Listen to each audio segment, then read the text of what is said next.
Investments in securities market are subject to market risks. Read all the related documents carefully before investing. In today's video, we're going to talk about how we should be resetting our portfolio expectations based on the Fed's latest monetary policy update. If we look at how the Fed's language has been structured through 2024 and the years preceding it, there's been a lot of focus on inflation and how they've been able to bring inflation into control or why inflation has been the priority. But with this latest update, what we realize is that inflation has a much stronger staying power than the Fed actually anticipated. So in the September policy, if we look at the Fed's dot plot, you would have noticed that there were 4 rate cut expectations for 2025. And if we look at the December dot plot, what we're going to see is that there are actually only 2 rate cut expectations for 2025. So clearly there has been a shift in sentiment within the Fed itself in terms of how much they're going to be able to cut.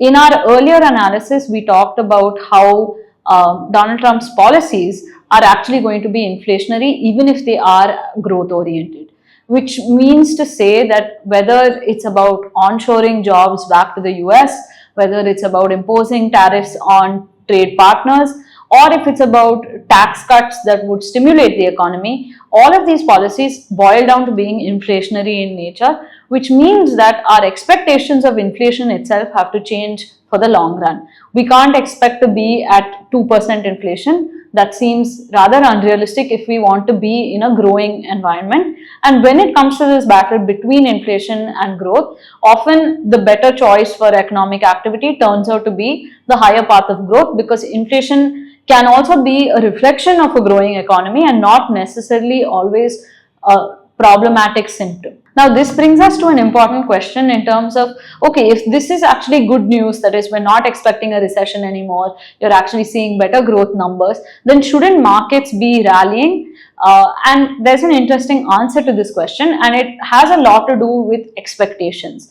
So a lot of expectations were built around the fact that the US would cut interest rates, and in a lower interest rate environment, companies would be able to grow profits in a more easy monetary or easy money environment, and that's not happening anymore, which means companies actually have to work for growth. So that's one reason why your stock market reacted negatively, both in the US and then following in India as well.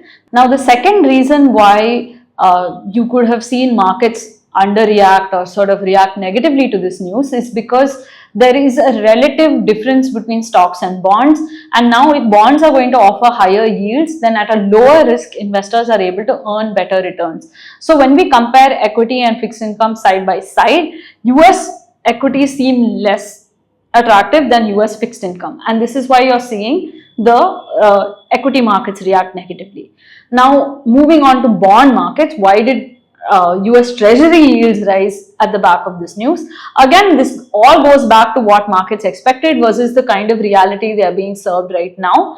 The expectation was that you'd have more rate cuts. So your bond yields rallied in expectation of more rate cuts based on the September policy. Now that that's not a reality and that's not something that's on the table anymore, markets are actually backtracking from the early reaction that they had, and that's why you've seen the yields move up, and you're seeing negative returns on your bond portfolio as well.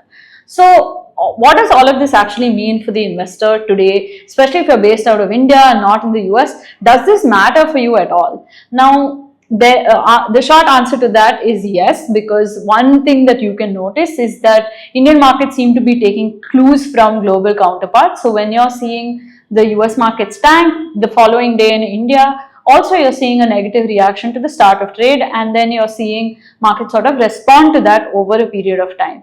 But even otherwise, we need to understand the movement of funds and flows. If the US dollar strengthens, if bonds in the US are offering better yields, you could very well see a risk-off trade where investors pull out money from emerging markets and then push it back into safer haven assets, whether that's the dollar or gold or US treasuries. And we've seen this happen in recent times as well. So as an Indian investor, you must be prepared for the kind of volatility that this can induce into our markets. We should also be prepared for the fact that a lower risk strategy may work well even in domestic markets. So whether you're looking at precious metals, fixed income, or other asset classes that provide more stability and safety, that's up to how you want to structure your asset allocation. If you enjoyed watching this video and unpacking our analysis, do share this with a friend who's interested in global markets and how that affects their portfolios.